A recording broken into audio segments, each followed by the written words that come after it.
in raggoodan la laayo dumarkooda ilmahoodan la khafaasho howlahooda in la hadlo rag iyo dumarow halkaan buu xaaraan ku noqonayaa mar damba idinla hadli maayo raggiina iyo dumarkiina si guud waxaan doonayaa in ay raacaan wadadii salafka bismillahi rahmaani rahiim alxamdulillahi rabbil caalamiin وصلى الله وسلم وبارك على نبينا محمد وعلى آله وأصحابه أجمعين أما بعد سؤال والريال بارك الله فيكم حلقة ثانية إن شاء الله تعالى والريال وحنقول ترجع لي وعن رواء إن شاء الله تعالى إلا جارسيو ودياشا يدقن كصوماليات ما بيجوعان مرة البوحة إن شاء الله والريال in aan soo gudbiyo fariin aan isleeyahay ka gaabis ayaa ka jira meel walba oo aan isdhaho waa laga gaabiyey ayaan insha allahu tacaala jecelahay had iyo jeerba inaan iftiimiyo si dadka fariinta aan u diraayo ay u noqdaan kuwa baraarugsan oo meesha dhaliisha ay uga jirtahay iska saxaya fariintaanu waxay ku wajahan tahay oo aan rabaa insha allahu tacaala inaan u diro dhaqanka Soomaaliyeed nabadoonnada Soomaaliyeed meel walba oo ay joogaan mar haddii adigu aad nabadoon sheegato oday Soomaaliyeed aad sheegato beeshaada iyo qabiilkaaga aad tiraahdo aniga ayaa horjoogo u ah oo nabadoon ah oo wax walba oo beeshaasi u dhacaya amba u maraya amba laga rabo laysoo maraya aad tiraahdo waxaa ku saaran mas'uuliyad cid walba oo beesha ka tirsan amba cidda aad sheegatay inaad mas'uulka ka tahay adiga oo aad nabadoonka u tahay waxaa kaa saaran mas'uul baa kaa saaran mas'uuliyaduna beryahan dadka Soomaaliyeed waxaad moodaa in ay yihiin kuwa iska fududeystay wax fududna ma aha mas'uuliyadu saa ogtihiinba waxaa diiday samada waxaa diiday dhulka waxaa qaaday insaanka lijahli ay ku qaadayaan dadku waxay jecel yihiin qof kastahay inuu mas'uul noqdo meel loo magacaabo meel loo soo maro warkiisa la dhageysto la tixgeliyo la weyneeyo aad u jecel yihiin hase ahaatee in fara badan waxaa qabanaysa dhaliishaas waxaa la rabaa marka qofku maadaama uu mas'uul yahay madaxtinimana uu doonaayo ama beel madaxa ka ahaado amba qaran Soomaaliyeed madaxa ka ahaado waxaa la rabaa wax walba oo dhaliil u keeni kara inuu iska saxaalo doonayo fariintayda marka si gaar ah waxay u qusaysaa odayaasha dhaqanka Soomaaliyeed meel walba ay joogaan fariintaana waxay daba joogtaa fariin iyo cod uu soo duubay iyo muuqaal uu soo duubay afayeenka booliska Soomaaliyeed ninka aan isku magacanahay ninkaasu wuxuu aad uga hadlay arrimo xaqiiqatan arrimo jira oo u baahan in maaragtay la saxo oo akhdaa badan iyo gaf badan oo ka jiro arrimahaas waxay ka jiraan dhanka odayaasheenna iyo dhaqankeenna iyo duwabkeenna iyo imaamyadeena Soomaaliyeed meel walba ay joogaan ayuu ka jiraa maadaama odayaashaynu ayagu aysan diinka baran in fara badan oo ka mid ah waxaad moodaaba jahligooda in ay ummadda ku hagayaan oo waxa ayagu maankooda iyo maskaxdooda ka soo maaxda ay rabaan in adduunka ay ku hagaan saana ma walaalayaal waxaan rabaa fariintaanu inay noqoto fariin wacyigelin oo waana ah ayadoon qofna la magac dhabaynin la magacaabaynin si guud odayaasha Soomaaliyeed ay ku wajahan tahay walaalayaal qof walba oo muslim ah waxaa la rabaa inuu ku daysado salafka inuu raaco salafka yaa waay salafku waa alquruun almufaddala waa saxaabada iyo taabiciinta iyo atbaacu taabiciin dariiqa ay mareen in la maro hadday tahay cibaada iyo hadday tahay mucaamalaad wax walba ayaga ayaa nooga mudan in aan ku daysano oo aan raacno odayaasha Soomaaliyeed waxaan rabaa in dhaqanka ay ku daysadaan oo dhaqankooda iyo mucaamalaadkooda iyo nabadoonnimadooda iyo ugaasnimadooda iyo imaamnimadooda iyo wax walba oo ay yihiin inay uga raacaan oo ay ku daysadaan saxaabada iyo taabiciinta iyo atbaacu taabiciin waxaan usoo gudbinayaa walaalayaal hal tilmaam amba hal tusaale oo aan rabo insha allahu tacaala odayaashu in ay tusaalahaas matalaan saxaabada ka mid ah oo la yiraahdo Sacad ibn Mucaad waxaa la yiraahdaa Sacad ibn Mucaad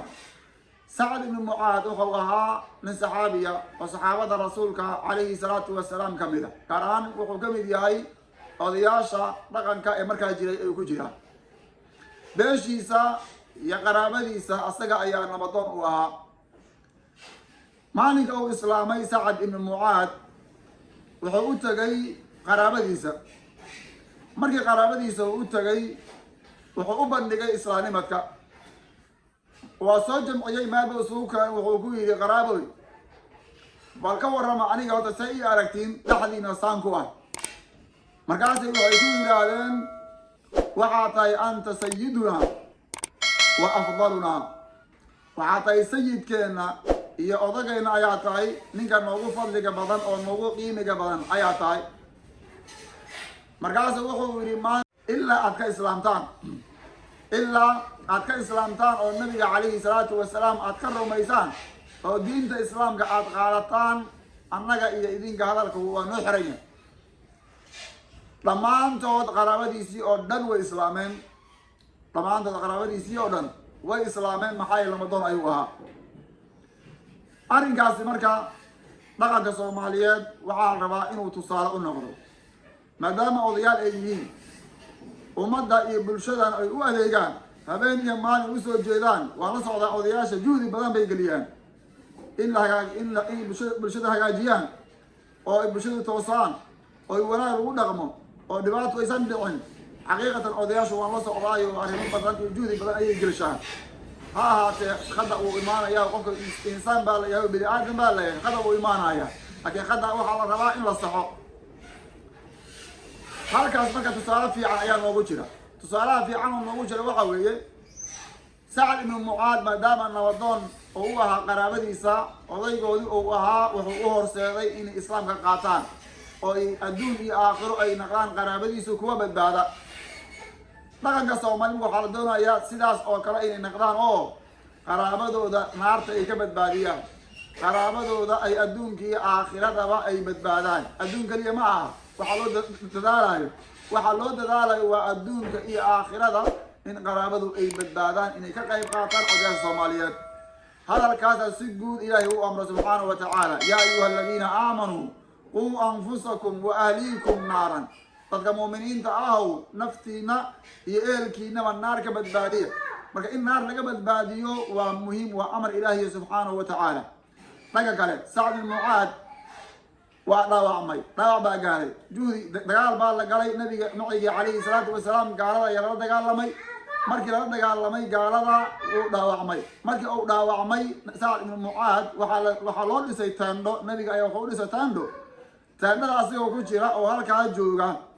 ayaa nabiga عليه الصلاه والسلام duulaan kale aaday markii duulaan kale uu aaday Bani Qurayda ayaa duulaan lagu qaaday raggoodii iyo dumarkoodii waa la soo qafaashay xoolahoodii ayaa la soo qaaday markaasoo xukunkii lagu xukumi lahaa waxa loo bandhigay Sa'd ibn Mu'adh waxa uu Sa'd wuxuu ku xukumo ayaa xukunkooda Sa'd ibn Mu'adh wuxuu amray wuxuu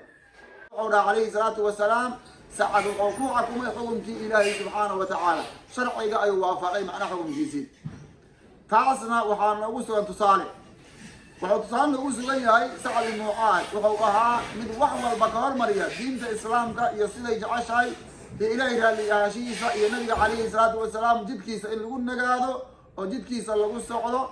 yaani ayuu ku dadaalay dhaqanka Soomaaliyeedna waxa la doonayaa sidaas oo kale inay naqdaan oo mar walba ay wax walba ka hormariyaan raaliyaasha Ilaahay subhanahu wa ta'ala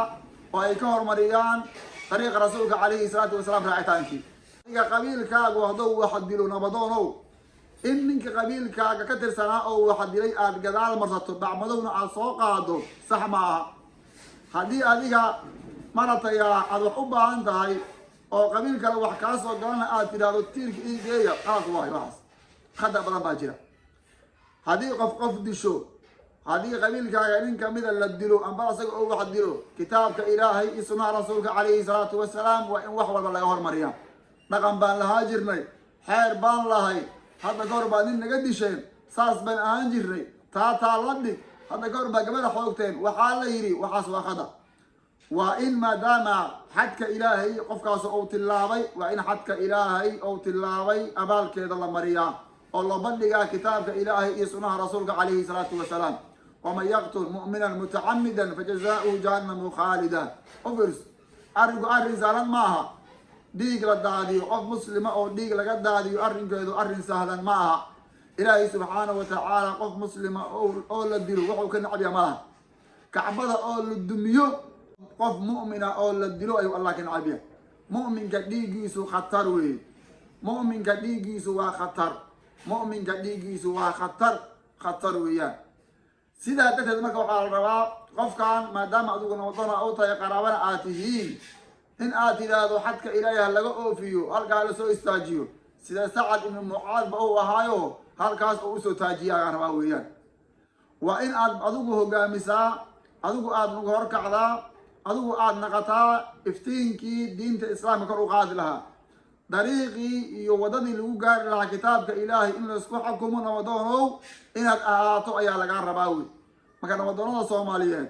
سجود وحال الربا إني أمد إسلامك هقاميان كنو هقاميان طريقة سحظة أيوة دينك أي برتان دينك أي برتان أمد أيكو هقاميان سلف كان أيكو دي صدان فرين تاس أيان صودري هل يقرسي والسلام عليكم ورحمة الله وبركاته.